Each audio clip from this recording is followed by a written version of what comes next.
Hey guys, welcome to my channel. I hope you doing all well. तो last episode में हमने देखा था कि जो ये सॉक्योंग था उसने ड्रिंक किया हुआ था और वो नीचे बैठकर पूरी तरीके से टल्ली हो गया था और उसको हेलुसिनेशन हो रहा था कि सारी चाबियाँ उसके पास हैं और वो ये भी फील कर रहा था कि जोंगरिम के साथ उसका इंटीमेट सेशन चल रहा है। शायद वो कहावत आपने सुनी होगी, बीइंग सोलोलो मीन्स टोलोलो। इसका मतलब होता है कि आप अगर कुछ चीज़ को पा नहीं सकते तो आप डिल्यूजन में जीते हो, उसमें ही आप अपनी सारी इच्छाओं की पूर्ति करते हो। तो अब आगे देखते हैं कि आगे क्या होता है। वो ये सब सोच ही रहा था, तभी वहाँ पर एक लड़का आता है जो ऑलरेडी वहाँ पर बैठकर नशे वशे कर रहा था। तो ये लड़का शायद वो ही है जिसको जोंगरिम ने भेजा था सॉक्योंग का ख्याल रखने के लिए। सॉक्योंग अच्छे से सो पाए उसके लिए उसके पास बैठा था ना, वही लड़का लगता है ये। तो उसको पता चल गया था कि किसके बारे में सोच रहा है, तो वो पास आकर बोलता है, ये चाबी क्या तुम्हारी है? हाँ, also I am yours, let me check you. ये बोल के वो थाइस पर हाथ रख देता है अपना। और तभी वहाँ पर सॉक्योंग को सुनाई देता है कि उसका फ़ोन बज रहा है। उसको ये भी हो रहा था कि अभी मुझे किसका कॉल आया होगा, और उसको ये भी था कि उसको एक ही पर्सन का कॉल आता था, वो और कोई नहीं पर जोंगरिम था। जोंगरिम ने ही उसको फ़ोन दिलवाया था। जैसे ही वो फ़ोन में देखता है तो उसमें लिखा आता है जोंगरिम। वो फट से फ़ोन उठा लेता है, वो बहुत ज़्यादा खुश हो जाता है। वो बोलता है, हेलो जोंगरिम। और दूसरी साइड हम देख रहे थे कि जो बंदा था जो फ़ायदा उठाने के लिए सॉक्योंग के पास आया था, वो उसके सामने कातिल स्माइल पास करता है। इसके मुंह से ही दिखाई दे रहा था कि इतना थर्की टाइप का बंदा था ये। सॉक्योंग खुश होकर बोलता है, आई न्यू इट, मुझे पता था कि ये तुम ही हो।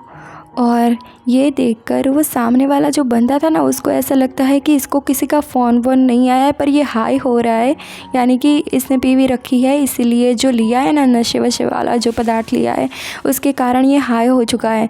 तो ये तो इसके लिए बहुत ज़्यादा बेनिफिशियल होगा, क्योंकि अगर ये हाई रहेगा तो उसकी बॉडी पर उसका कंट्रोल नहीं रहेगा और ये बंदा जो भी चाहे वो सॉक्योंग के साथ कर सकता है। इसके लिए वो बहुत ज़्यादा खुश हो जाता है और धीरे धीरे फिर वो आगे बढ़ने लगता है। सॉक्योंग को पहले कंधे पर टच करता है, उसके बाद उसके चेस्ट पर टच करता है, उसके बाद वो धीरे धीरे थाइस पर अपना हाथ आगे बढ़ाए जा रहा था। फिर सॉक्योंग बोलता है, तुम्हें पता है उन्होंने मेरे साथ एक अच्छी डील की है, उन्होंने मुझे बहुत ही कम दाम में वो दे दिया। तो गाइस आपको पता ही है कि रेड मैंशन में कितना गंदा काम चलता था, यानी कि यहाँ पर बहुत सारे इलीगल काम चलते थे। यहाँ पर एक्सपायर्ड चीज़ें बेची जाती थी और उसके हाई प्राइस लिए जाते थे। यहाँ पर दवाइयाँ भी बेची जाती थी और साथ में जो नशे वशे पदार्थ होते थे वो भी बेचे जाते थे। तो यहाँ पर यही बोल रहा था सॉक्योंग कि उन लोगों ने मुझे बहुत ही कम दाम में ये दे दिया, मैंने अच्छी डील की, ग्रेट डील की।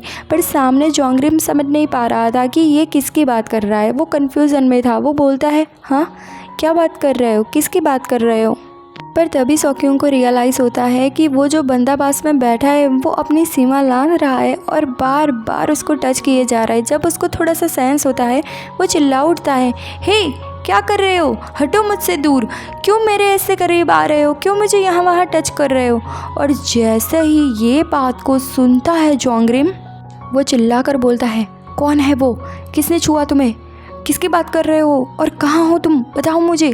और जो सामने वाला बंदा था उसको तो अभी तक ऐसा लग रहा था कि ये जो लड़का है सामने वाला बंदा सॉक्योंग, ये बस ऐसे ही बात किए जा रहा है। अब सोचो, रेड मैंशन का मालिक जोंगरिम और उसके रेड मैंशन में एक छोटा सा मिनी मार्ट चलाता हुआ लड़का जिसको ठीक से खाना नहीं मिलता, वो कैसे जोंगरिम के साथ मालिक से बात कर सकता है? तो ये जो सामने वाला बंदा इसको छू रहा था उसको यकीन नहीं हो रहा था, उसको लगता है कि इसने पी रखी है ना, तो इसको हेलुसिनेशन हो रहा है और वो टल्ली होकर जोंगरिम पुकार रहा है। पर उसको क्या पता था कि ये सच में जोंगरिम से बात कर रहा है।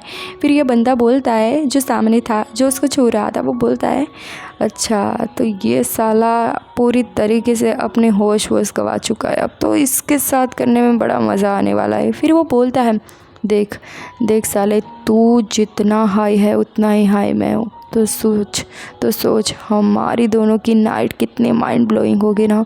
हम इसको और ज़्यादा मज़ेदार बना सकते हैं। आज की रात हम दोनों के नाम। तू सोच ले मैं तुझे कितनी ज़्यादा खुशी दे सकता हूँ। सोच ले तू एक बार। थोड़ा थोड़ा तो समझ में आ रहा था जोंगरिम को कि ये बंदा हाई हो चुका है। वो पूछता है, साले तू क्या कर रहा है? और ये साला, ये किसकी आवाज़ आई बता मुझे, और कहाँ पर है तू? हाँ। पर सॉक्योंग तो ये सोच रहा था, ये नशे करना कितना अच्छा है। पहली बार मुझे ऐसा फील हो रहा है कि मानो मैं ऐसी जगह पर हूँ जहाँ पर कोई दुख ही नहीं है। ना मुझे भूख लग रही है, ना प्यास लग रही है, ना किसी की याद आ रही है। बस जहाँ देखो वहाँ जोंगरिम ही जोंगरिम। ये कितना अच्छा है ना। मुझे बहुत ज़्यादा पसंद आ रही है फीलिंग। ये फीलिंग मुझे हर रोज़ चाहिए, हर रोज़ चाहिए। ऐसा लग रहा है मानो जोंगरिम मेरे पास है, मेरे पास है।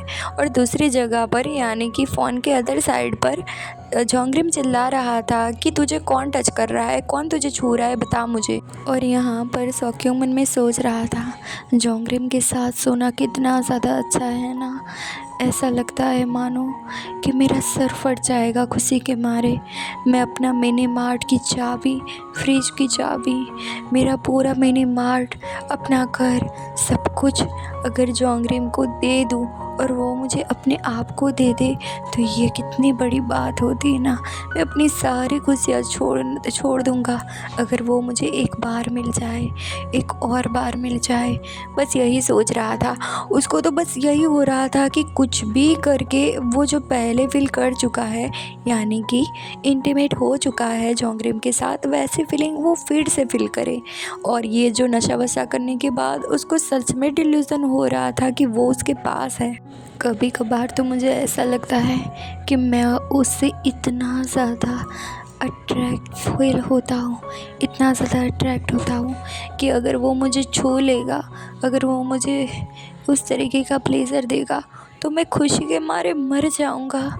इतना ज़्यादा अच्छा लगता है मुझे उसके पास। तभी अचानक उसको रियलाइज़ होता है कि जो बंदा उसको टच कर रहा था उसने अपनी सारी हदें पार कर दी थी और पूरा हाथ उसने अंदर तक टच कर दिया था। तो यहाँ पर सॉक्योंग बहुत ज़्यादा गुस्सा हो जाता है, बहुत ज़्यादा गुस्सा हो जाता है। और गुस्से में वो बोलता है, मैंने बोला ना साले तुझे कि हटा यहाँ से हाथ, क्या तूने सुना नहीं? मैंने पहले ही बोल दिया तुझे, हटा यहाँ से हाथ। और जैसे ही जोंगरिम ने ये बात सुनी, जोंगरिम बहुत ही ज़्यादा गुस्सा हो गया। वो सीधे इसको पूछ बैठता है, कौन से यूनिट में है तू, और हॉस्पिटल में है या फिर मेरे प्लेस पर आने के लिए निकला है तू, बता मुझे कहाँ पर है तू साले कुत्ते। ऐसे बोल के इसको भी गालियाँ देने लगता है। वो बहुत ज़्यादा गुस्सा हो गया था कि ये कहाँ पर पहुँच गया है और इसको इसकी सेफ्टी की नहीं पड़ी है, कोई इसको छू रहा है। ऐसे जोंगरिम को गुस्सा करता हुआ देखकर अब धीरे धीरे इसका नशा उतर रहा था और थोड़ा सेंस हुआ उसको कि अरे ये मैं कहाँ पर हूँ, क्योंकि जब उसने लिया था तब उसका होश को सब कुछ खो बैठा था ये। तो वो बोलता है, कौन सी जगह मैं कहाँ पर हूँ अभी, मैं कहाँ पर हूँ। फिर वो पास में पड़े बूढ़े को पूछता है जिसने इसको ये नशे वशे की गोलियाँ दी थी कि ये कहाँ की जगह, ये कौन सा यूनिट है। तो वो भी टल्ली होकर बोलता है, ये 317 है। हाँ यही तो है, यही तो। ये बोलते बोलते वो खुद ही सो जाता है, टल्ली हो गया था। तो जोंगरिम को बोलता है वो कह रहा है कि ये 317 है। सामने से गुस्से में गाली भी आती है और जोंगरिम बोलता है, अब साले इसके बाद ऐसी जगह पर जाने के लिए सोचना भी मत, क्योंकि वो तो ये मेंशन का मालिक था, उसको तो पता ही होगा ना कि कौन सी जगह पर क्या मिलता है। तो उसको पता ही था कि ये 317 में कौन कौन रहते हैं और यहाँ पर कैसे बंदे आते हैं। तो उसको पता था कि यहाँ पर ऐसी चीज़ें मिलती है। तो वो थोड़ा घबरा गया कि ये लड़का वहाँ पर क्यों चला गया। यहाँ पर हम देख पा रहे हैं कि जोंगरिम कपड़े वपड़े पहन कर रेडी हो गया है यहाँ पर निकलने के लिए। और बाहर तो बहुत ज़्यादा तेज़ी से बारिश हो रही थी। गाइस आपने देखा ना कि आज मैंने लेट को